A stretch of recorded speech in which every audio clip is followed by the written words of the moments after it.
$7 billion drug submarine sunk by U.S. Navy. The truth shocked everyone. September 27, 2025. In the black waters of the Caribbean, something stirred beneath the surface. A $7 billion narco-submarine, built in secret by the world's most powerful cartels, was moving silently toward American waters. It was designed to be invisible, coated with radar-absorbing paint, its diesel-electric engines humming like a whisper under the waves. Inside, 40 tons of drugs were sealed in pressure-proof containers, enough to destroy entire cities. But what the cartels didn't know was that the ocean was watching. Satellite infrared picked up the heat signature, a single ripple on the surface, a moving ghost that should not have been there. Within minutes, U.S. Navy Command ordered a full intercept. The mission name was Silent Storm. Across the Caribbean, an Arleigh Burke-class destroyer changed course. 2 MH-60R Seahawks armed with depth charges lifted off its deck. At the same time, a P-8 Poseidon surveillance aircraft from Florida locked onto the coordinates, relaying every sound, every vibration from the deep. For years, the Venezuelan Tren de Aragua and the Mexican Sinaloa cartel had used cargo ships to move drugs. But after losing billions to U.S. blockades, they built something new, a hybrid narco-submarine capable of sailing 2,000 miles without surfacing. Their plan was to merge at sea, transfer the drugs, and vanish before dawn. But this time, the ocean betrayed them. The sonar operator's voice cut through static. Contact, bearing 182, submerged vessel, slow speed. The command center went silent. Then came 3 words that would change everything. Permission to engage. In 2 minutes, you'll see how one of the most expensive drug smuggling operations in history turned into a burning grave beneath the waves. At 3:10 a.m., the Caribbean Sea looked peaceful, but below that calm surface, a steel monster was crawling north. The narco-submarine, 81 feet long and painted dark blue to blend with the depths, glided 80 meters beneath the waves. Inside, 12 cartel crewmen watched glowing dials and sonar screens, guided by smugglers trained by ex-naval engineers. Their destination, the southern coast of Florida. Each section of the sub was packed tight. Forward compartment, 10 tons of fentanyl. Midsection, 15 tons of methamphetamine. Aft compartment, 15 tons of pure cocaine, compressed into vacuum-sealed bricks. Total street value over $7 billion. Above them, the U.S. Navy destroyer USS Lassen moved silently, running on minimal radar signature. Its sonar array pulsed through the water, picking up the faint acoustic fingerprint of the submarine's engines. The contact was confirmed. The order went out. Track and shadow. Far overhead, the P-8 Poseidon aircraft dropped a series of sonobuoys, creating a net of sensors across the suspected route. The signal returned immediately. The submarine was still moving, 4 knots, depth 85 meters, heading north-northwest. For 47 minutes, the U.S. Navy tracked in silence. Then a new sound came through the headset. Propeller acceleration. The sub was climbing toward periscope depth. It was preparing to meet another vessel, likely a fast boat designed to offload the drugs. That was the moment the commander gave the order that broke the quiet of the sea. Engage! The destroyer's crew activated their underwater drones, unmanned interceptors equipped with active sonar and cameras. The drones dived into the dark, speeding toward the target like metallic sharks. Below, the cartel crew finally noticed. A warning light flashed red. The sonar operator shouted in Spanish, "Contact astern, fast moving." The captain spun the control valve, forcing the submarine into a deep dive. The chase had begun. The narco-submarine plunged to 150 meters. The deeper it went, the darker it became. Pressure creaked along the hull like whispering metal ghosts. Inside, panic started to bloom. The captain barked orders, twisting knobs and adjusting ballast tanks to stabilize descent. They knew they had been discovered, but they still believed they could outrun the Americans. Up above, the USS Lassen maintained its position. The ship's combat information center glowed red under low lights. Operators stared at sonar screens that pulsed with each return. Signal. Then one of the underwater drones relayed visual confirmation, a gray hull moving fast, bubbles trailing behind. The commander leaned forward. Target acquired. Prepare for Phase 2. On the surface, the first Seahawk helicopter dipped low over the waves. 2 torpedoes were slung beneath its frame, ready to deploy. Every second counted. The sub was heading toward a trench, deep enough to hide. At 3:42 a.m., the Cartel crew attempted their last trick. They launched underwater decoys, small noise generators meant to confuse sonar. For a moment it worked. The signal split into 3 false echoes, scattering across the radar. But the Navy adapted fast. The Poseidon above reconfigured its buoy array, filtering the decoys by thermal signature. Within 30 seconds, the real submarine reappeared on the screen. Below, the smugglers began dumping cargo, hoping to lighten the vessel. Hundreds of wrapped packages shot up through the water, bobbing toward the surface. Some were marked with Sinaloa's Scorpion logo, others with Venezuelan codes. The sonar operator reported, "Cargo release detected."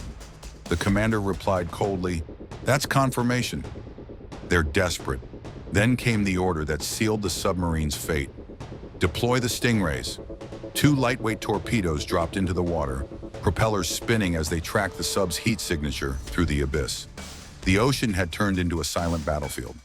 The first Stingray locked on. A white wake curled in the dark as the torpedo chased heat through the trench. Inside the narco-sub, alarm screamed.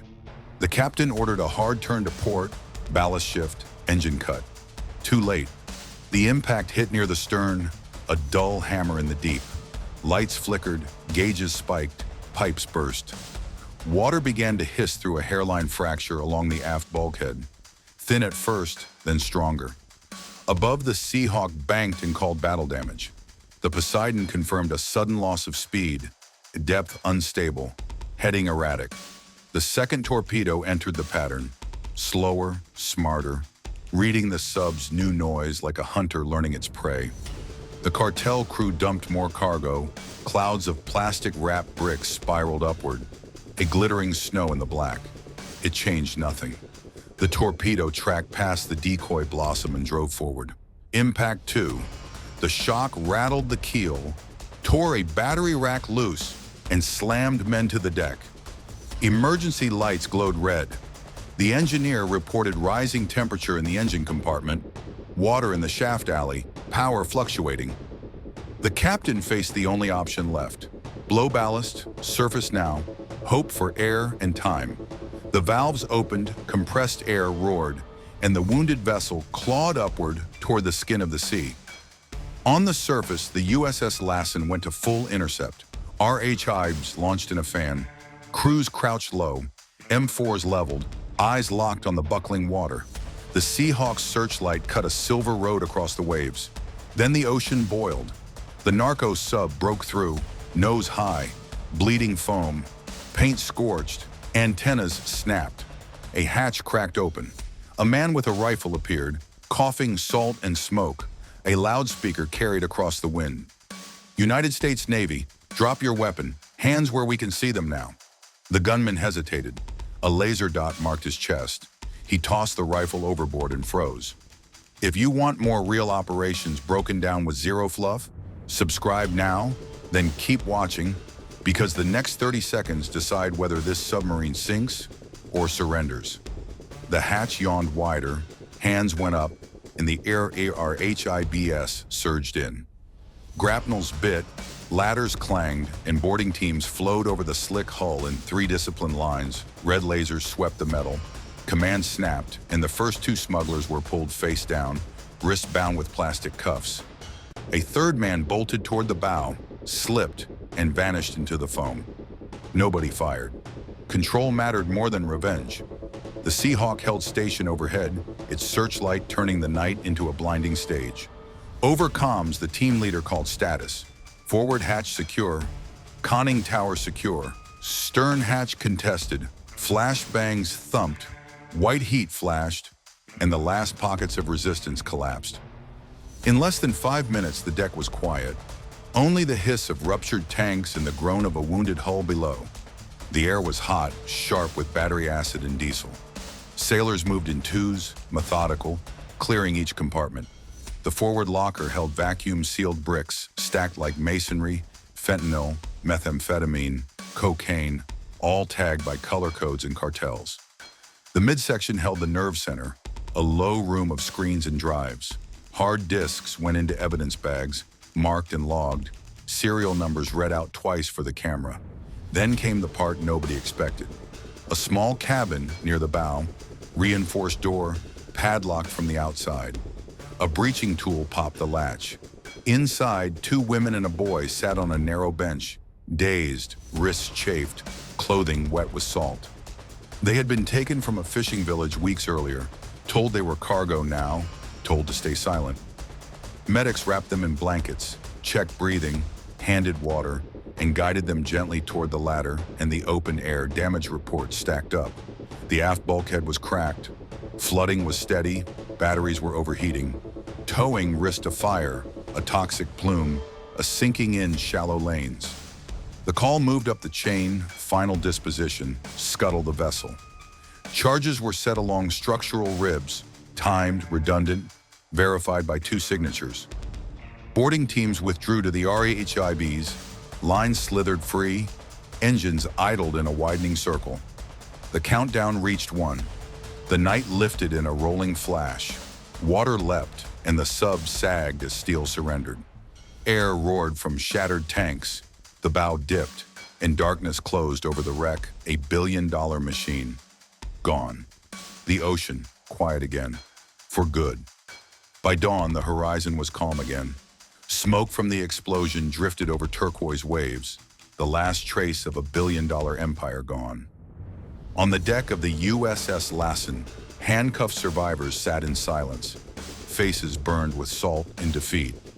Among them were Venezuelans, Mexicans, and even 2 Eastern European engineers who had built the sub's stealth systems.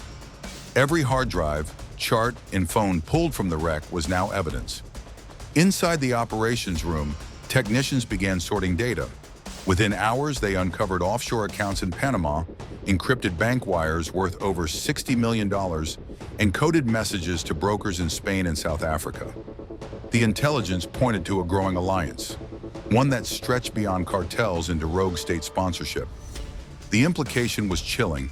This had not been a cartel's experiment, it was a prototype. Back in Washington, analysts traced the recovered coordinates to a network of shell companies that had purchased marine engines and carbon fiber from European suppliers. The investigation is still ongoing, but the message is clear. The sea is no longer a smuggler's escape.